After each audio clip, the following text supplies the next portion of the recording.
علی بھائی اگلا سوال ہے، کیا اسلام ہمیں اس بات کی اجازت دیتا ہے کہ ہم دیگر الہامی مذاہب کی بکس مثلاً تورات یا انجیل وغیرہ پڑھ سکتے ہیں؟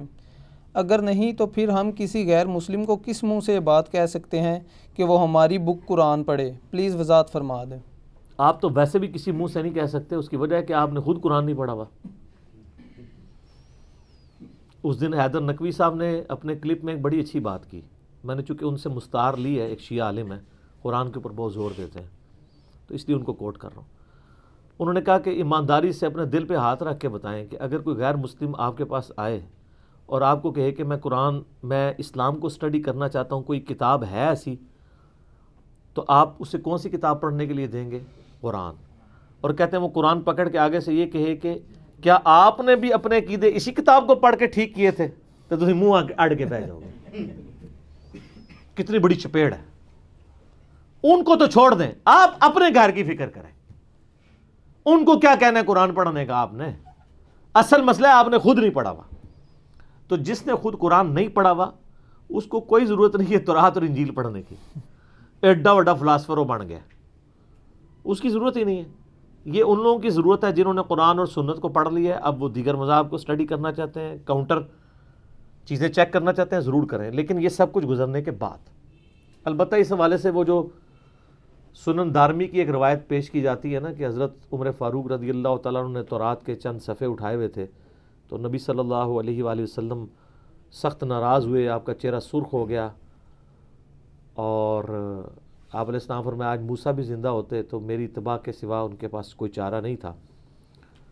تو یہ روایت کمزور ہے، مجالد راوی، مشہور ضعیف راوی ہے اس کے اندر، یہ قرآن میں بھی فٹ نہیں بیٹھتی۔ قرآن تو بار بار کہتا ہے ایتونی بکتاب من قبل ھذا او اثارۃ من علم ان کنتم صادقین، سورہ الاحقاف آیت نمبر 4۔ اے نبی ان سے فرماؤ اگر تم قرآن کو نہیں مانتے ہو تو اس قرآن سے پہلے جو کتابیں تمہارے پاس موجود ہیں وہ لے کر ان سے میرے ساتھ کوئی بات کر دو اگر تم سچے ہو۔ کس حوالے سے؟ کہ جو تم شرکیہ عقائد بتائے ہوئے ہو یہ تو تمہاری بھی الہامی کتابوں میں موجود نہیں ہے۔ اور سر یہ دعوے کی بات ہے، ایز فار ایز توحید از کنسرنڈ، آج کی ٹیمپرڈ تورات اور انجیل میں بھی کوئی ایک آیت بھی ایسی نہیں ہے ان ایمبیگوس جو شرک کی طرف مائل کرتی ہو۔ بڑی بڑی سخت آیات ہیں تورات کے اندر کہ اللہ کہتا ہے میں جیلس گاڈ ہوں، آسمانوں پر، زمین پہ، سمندر کی گہرائیوں میں، میں اپنے ساتھ کسی کو شریک برداشت نہیں کرتا۔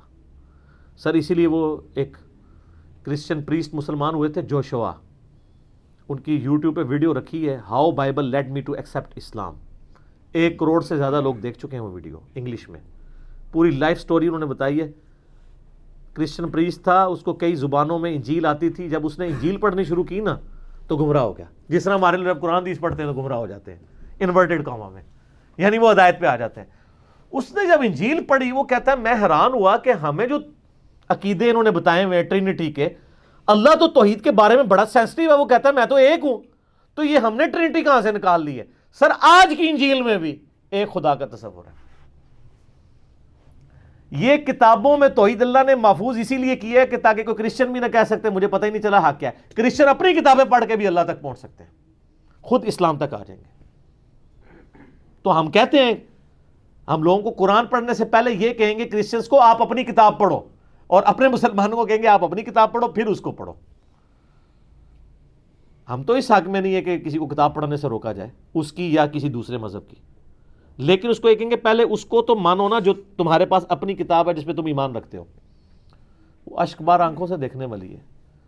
اس کا اینڈ اس نے بڑا دردناک کیا، اس نے کہا آپ کا ایک پڑوسی ہو جس کو لا علاج کینسر کا مرض ہو گیا ہو، اور آپ کی جیب میں ہر وقت ایک ایسی پوڑیا ہو کہ جس کی ایک خوراک سے اس کو شفا ہو سکتی ہو، اور اسی طرح 20-25 سال گزر جائیں، ایک دن آپ کو خبر آئے کہ آپ کا پڑوسی مر گیا، اور آپ کے اوہ یہ دوائی میرے پاس تھی، مجھے 20 سالوں میں ایک دفعہ بھی موقع نہیں ملا، میں اس کو ایک پڑیا دے ہی دیتا، میرا ہمسایہ تھا۔ وہ کہتا ہے مسلمانوں کی حالت یہ ہے کہ ان کے پاس وہ دوائی ہے جس سے آخرت کی ہمیشہ کی ناکامیاں کامیابیوں میں بدلنے والی ہیں، لیکن یہ ہمیں پڑھنے کے لیے بھی نہیں دیتے۔ یہ حقیقت ہے، کسی کو کہہ دینی ہے خود ہی نہیں پڑھتے۔ تو ہم تو کہتے ہیں کتابیں خود بھی پڑھیں اور کئی قرآن پاک کی چیزیں تو تورات اور انجیل پڑھنے سے ہی وہ واقعات انٹرسٹ کے طور پہ اگر کسی نے کلیئر کرنا ہے، انٹرسٹ کے طور پہ، تو تاریخ آپ کو پتہ چلتی ہے. ہدایت کے لیے قرآن کافی ہے. لیکن بعض اوقات ہوتا ہے جیسے کہ اب قرآن حکیم میں کئی ایسے واقعات ہیں جن میں ان پیغمبروں کے نام نہیں آئے. جیسے آتا ہے کہ وقت کے پیغمبر سے بنی اسرائیل نے کہا ہمارے لیے ایک آپ بادشاہ مقرر کریں جس کے نیچے ہم قتال کریں کافروں کے ساتھ. تو قرآن میں اس پیغمبر کا نام نہیں آیا. تورات آپ پڑھیں گے تو اس میں آیا وہ سموئیل تھے. اسی طریقے سے قرآن حکیم میں حضرت ابراہیم علیہ السلام کے جھگڑے کا ذکر ہے جو انہوں نے فرشتوں سے کیا تھا جب وہ قوم لوط پہ عذاب کے لیے آئے تھے. وہ جھگڑا کیا ہوا تھا وہ تورات میں موجود ہے کہ انہوں نے کہا تھا کہ اگر 10 بندے بھی وہاں ایمان والے نکلے تو تم نے عذاب نہیں دینا. انہوں نے کہا ڈن. اللہ تعالیٰ اس کے اینڈ پہ بس قرآن میں اتنا بتاتا ہے کہ ابراہیم بڑے نرم دل تھے. جھگڑنے لگا فرشتوں سے. کیا جھگڑا؟ وہ یہ تھا، وہ تورات میں موجود ہے. پھر ان کو شک پڑا یار لگتا ہے 10 بھی کوئی نہیں ہے. انہوں نے کہا نہیں 5. انہوں نے کہا 5 بھی ہوئے نا سر، چلو تھوڑا دل رکھیں گے. 5 بھی نہیں نکلے، 3 بندے نکلے، لوط علیہ السلام اور 2 بیٹیاں. انا للہ و انا الیہ راجعون. لیکن ایک بات ہے، ہم قرآن کو ان کتابوں سے بہتر اس لیے سمجھتے ہیں کہ وہ کتابیں ٹیمپرڈ ہیں، تحریف شدہ ہیں. اور اگر ہم اس تحریف کی بنیاد قرآن کی سورہ بقرہ اور آل عمران کی آیات کو بنائیں گے، جو سورہ بقرہ میں آتا ہے کہ اپنے ہاتھ سے کتاب لکھتے ہیں اور پھر یہ اللہ کی طرف منسوب کرتے ہیں چند ٹکوں کے عوض، ان کی کمائی کے اوپر بھی لعنت ہو جو یہ کر رہے ہیں، تو یہ کہیں گے تو تمہاری کتاب کہہ رہی ہے. ہم اس کو دلیل نہیں بناتے. ہم کہتے ہیں کہ جو آج کی اسٹیبلش تورات اور انجیل، انہوں نے اکٹھی ایک چھاپی ہوئی ہے انجیل مقدس کے نام سے. انارکلی سوسائٹی، جو بائبل سوسائٹی انارکلی لاہور، آپ ایک خط بھی لکھیں نا وہ آپ کے گھر فری بھیج دیں گے. لیکن پہلے قرآن پڑھ لو پھر منگوائیو. ہے وہ اتنی سی ہے، بلو بینڈنگ میں ہی ہے، لیکن رائٹنگ باریک ہے. تو آپ سمجھ لیں قرآن سے وہ 3 گنا بڑی کتاب بنتی ہے اردو ترجمے کے ساتھ. اس میں تورات بھی ہے، اولڈ ٹیسٹمنٹ، زبور اولڈ ٹیسٹمنٹ کا حصہ، اور انجیل بھی ہے یعنی نیو ٹیسٹمنٹ، اور کئی انبیاء کے صحائف جو ہیں وہ بھی اس کے اندر موجود ہیں کمبائنڈ فارم میں. وہ آپ کے پاس آ جائیں گے. تو جو اس کے اندر خرافات موجود ہیں وہ تو ہم خدا کی طرف منسوب نہیں کر سکتے نا. مثلا اس میں لکھا ہوا ہے کہ حضرت لوط علیہ السلام کو جب ان کی بیٹیوں سمیت نجات دی گئی تو ایک غار میں انہوں نے جا کے پناہ لی. تو حضرت لوط علیہ السلام نے کہا کہ میری تو قوم ہلاک ہو گئی ہے. تو بچیوں نے کہا ہاں جی اب تو قوم ہلاک ہو گئی ہے، تو اب ہماری نسل آگے کیسے چلے گی؟ نعوذ باللہ من ذالک. تو حضرت لوط علیہ السلام کو انہوں نے شراب پلائی اور ان کی بچیوں نے ان کے ساتھ منہ کالا کیا اور اس سے آگے نسل چلی. یہ لکھا ہوا ہے استغفر اللہ واتوب الیہ. تو کیا حضرت لوط علیہ السلام کا یہ کردار جو آپ کی کتابیں پیش کر رہی ہیں، کیا حضرت لوط علیہ السلام ایسے تھے جنہوں نے ایسی تبلیغ، خود آپ کہہ رہے ہیں کہ ان کو اتنی تکلیفیں اٹھانی پڑی مخالفین کی طرف سے، تو انہوں نے خود یہ کام کرنے تھے؟ تو جب پیغمبروں کا آپ یہ کردار شو کریں گے تو ہم تو کہیں گے نا آپ کی کتابوں میں کسی نے تعریف کر کے ملائن کیا ہے پروفٹس کو. حضرت داؤد علیہ السلام کے بارے میں لکھا ہوا ہے کہ ایک دفعہ چھت پہ چڑھے تو انہوں نے اپنے صحابی کی بیوی کو چھت پہ دیکھا کہ وہ نہا رہی تھی اور وہ ان کو بڑی پسند آئی. اس صحابی اوریا نام تھا اس کا، اس کو آگے بھیج کے جنگ میں قتل کروا دیا اور پھر اس کے ساتھ خود شادی کر لی. یہی وہ واقعہ جو کشف المحجوب میں بھی لکھا ہوا ہے جو ہم گستاخانہ واقعات میں کوٹ کرتے ہیں. انہوں نے قرآن دی اس لیے لگتا ہے تورات تو ہی ساری شاید انہیں، میں نہیں کہتا یہودوں نے سارا دی جینٹ سن، میں نہیں کہتا، مجھے کہنے کی ضرورت ہی نہیں ہے. یہ وہاں سے واقعہ لیا ہوا ہے جہاں سے بازید بستامی کا سکر اور جنید بغدادی کا صحف ثابت کی ہے. وہ کہتے ہیں حضرت داؤد علیہ السلام صحف میں تھے اور اس کا یہ واقعہ لکھا، اور سکر میں تھے بازید بستامی، وہاں سے انہوں نے دلیل لی. وہ کہتے ہیں اس کی دلیل نبی علیہ السلام نے بھی تو ایک دفعہ اپنی صحابی کی بیوی پہ نظر پڑ گئی اور اس صحابی کے دل میں اس کی نفرت پڑ گئی، زید ابن حارثہ کی بیوی نعوذ باللہ زینب، اور جب انہوں نے ان کو طلاق دی تو حضور نے خود شادی کر لی. یہ گستاخانہ واقعات جو کشف المحجوب میں اور تذکرۃ الاولیاء اور تصوف کی کتابوں میں لکھے ہوئے ہیں تصوف کی ٹرمز کو ثابت کرنے کے لیے، یہ سارے اسی قسم کے ادھر سے ہی آئے ہوئے ہیں نا، اور ہمارے گاٹے فٹ ہوئے ہیں. ہمارے سے مراد آپ لوگوں کے. اور یہی وہ واقعات ہیں جن کو بنیاد بنا کے رچرڈ ڈاکنز نے دا گاڈ ڈیلوژن میں لکھا ہے کہ یہ جتنے مذہب کے ماننے والے ہیں وہ ڈیلوژن میں چل رہے ہیں. اس نے بھی یہ واقعات کیے. انہوں نے کہا یار ان پیغمبروں کی میں پیروی کا حکم دے رہے ہو جو اپنی بچیوں کے ساتھ یہ کرتے ہیں، اپنے صحابہ کی عورتوں کے ساتھ یہ کرتے ہیں. تو سر اب اس میں مجرم کون ہوا؟ کرسچینٹی کے غلط عقائد اور نظریات کا ریونج تھا ایتھیزم. دہریت. اچھا وہ جوشوا جو مسلمان ہوا ہے نا, آپ یوٹیوب پہ جا کے اب آپ نے لکھنا ہے, ٹائم کاٹ لیو تھوڑا جا, how Bible led me to accept اسلام.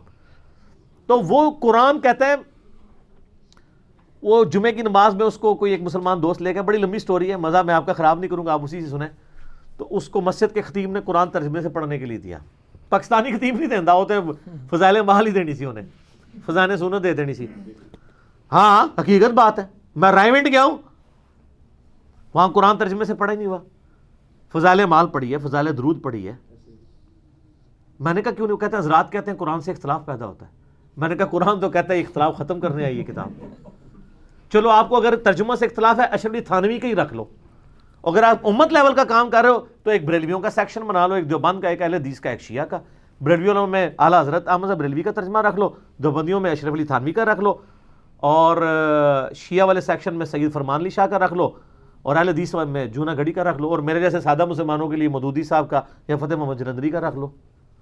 لیکن یہ کیوں کہہ رہے ہو کہ قرآن سے اختلاف پیدا ہوتا ہے؟ کتنی نان سینس بات ہے. خوف خدا کرنا چاہیے یہ بات کرتے ہوئے کہ قرآن سے اختلاف پیدا ہو رہا ہے. تو وہ جوشوا اس میں اس کو جمعے کے وقت خطیب نے جناب کتاب دی ہے, جمعے کے دن کہتا ہے میں نے اتوار کی رات تک پوری کتاب پڑھ لی تھی. ہائے ہائے ہائے ہائے, جمعہ ہفتہ اتوار, تو پوری زندگی چ اتنے دن نہیں آتے کہ اسی قرآن ترجمے نہ پڑھ لو. اتکاف میں بھی بیٹھ کے 10 قرآن ہی مکا رہے ہوتے صرف. اور کہتا ہے میں نے جمعے کی رات کو جب قرآن پڑھنا شروع کیا, کہتا ہے میرے آنسو نہیں رکتے تھے. کہتا ہے میں نے جمعے کی رات کو اپنا دل اس کتاب کو دے دیا تھا.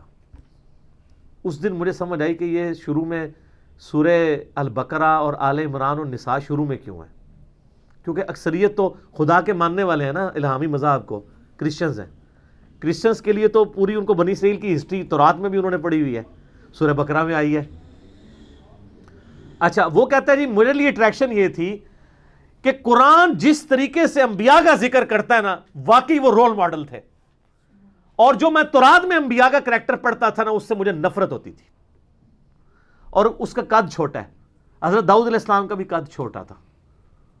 قرآن میں حضرت داؤد کا ذکر ہے نا سورہ بقرہ میں, کہ انہوں نے جالوت کو قتل کیا, وہ گوپیے کے ذریعے, وہ پوری تفسیر تو تورات میں آتی ہے. تو کہتا ہے مجھے حضرت داؤد علیہ السلام کے ساتھ بڑی عقیدت تھی کہ میرا قد بھی چھوٹا تھا, تو میں کہتا تھا میں بھی ڈیوڈ بنوں گا.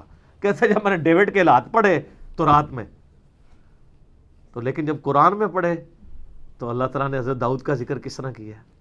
ہائے ہائے, اللہ فرماتے ہیں ہم نے ان کے ہاتھوں پہ لوہا نرم کر دیا تھا, پہاڑ بھی اس کے ساتھ تسبیح کرتے تھے, ہمارے شکر گزار بندوں میں سے تھا, ہم نے اس سلمان جیسا بچہ اس کو عطا کیا. ٹھیک ہے, تو وہ کہتا میں قرآن میں جو انبیاء کا کردار میں نے پڑھا نا, میں نے کہا ہاں یار یہ وہ لوگ ہیں جن کو فالو کرنا چاہیے. اور دوسری چیز جو اس کے لیے, یہ تو دوسری چیز تھی, پہلی چیز جو اٹریکٹفل تھی, وہ کہتا ہے مجھے قرآن سے توحید کی جو چاشنی ملی نا, اس نے مجھے اٹریکٹ کیا کہ یہ خدا کا کلام ہی ہو سکتا ہے. سر قرآن کا تو ہر صفحہ ہی توحید ہے. ٹھیک ہے, کہتے ہیں یہ مجھے اٹریکٹ کیا اس چیز نے, واقعی اللہ تعالیٰ توحید کے معاملے میں اتنی سینسٹیو ہے. سر یہ تو قرآن میں ہی لکھا ہوا ہے نا, ان اللہ لا یغفر ان یشرک بہ ویغفر ما دون ذلک لمن یشاء. اللہ نے شرک معاف نہیں کرنا, اس کے علاوہ جتنے گناہ معاف کر دے گا جس کے لیے چاہے گا. یہ قرآن میں ہی حضرت عیسیٰ کا دفاع اللہ نے کیا ہے نا, کہ یہ کافر تو حضرت عیسیٰ کی طرف شرک منسوب کیے ہیں. قال المسیح یا بنی اسرائیل اعبدوا اللہ ربی و ربکم. مسیح علیہ السلام تو یہ کہا کرتے تھے اے بنی اسرائیل عبادت کرو اس رب کی جو میرا اور تمہارا رب ہے. انہ من یشرک باللہ فقد حرم اللہ علیہ الجنہ ومأواہ النار وما للظالمین من انصار. جو کوئی اللہ کے ساتھ شرک کرے گا اللہ نے اس پہ جنت حرام کر دی, اس کا ٹھکانہ آگ ہے اور وہاں اس کا کوئی مددگار نہیں ہوگا. سر بھی یہ قرآن ہی بات کرے گا نا. اس سے بھی بڑھ کے نبی علیہ السلام کے بارے میں سورہ زمر میں وَلَقَدْ أُوحِيَ إِلَيْكَ وَإِلَى الَّذِينَ مِن قَبْلِكَ لَئِنْ أَشْرَكْتَ لَيَحْبَطَنَّ عَمَلُكَ وَلَتَكُونَنَّ مِنَ الْخَاسِرِينَ. اے نبی تم فرما دو کہ بے شک میری طرف یہ وحی کی گئی اور مجھ سے پہلے تمام انبیاء کی طرف, کہ اگر تم نے بھی شرک کیا تمہارے بھی اعمال برباد ہو جائیں گے اور تم آخرت میں خسارہ پانے والوں میں ہو جاؤ گے. ہائے ہائے ہائے. تو وہ کہتا ہے پھر میں اسلام کی طرف آ گیا. لیکن مسلمان ابھی تک اسلام کی طرف نہیں آ رہے, نہ قرآن کی طرف آ رہے ہیں. افسوس کی بات ہے. ٹھیک ہو گیا.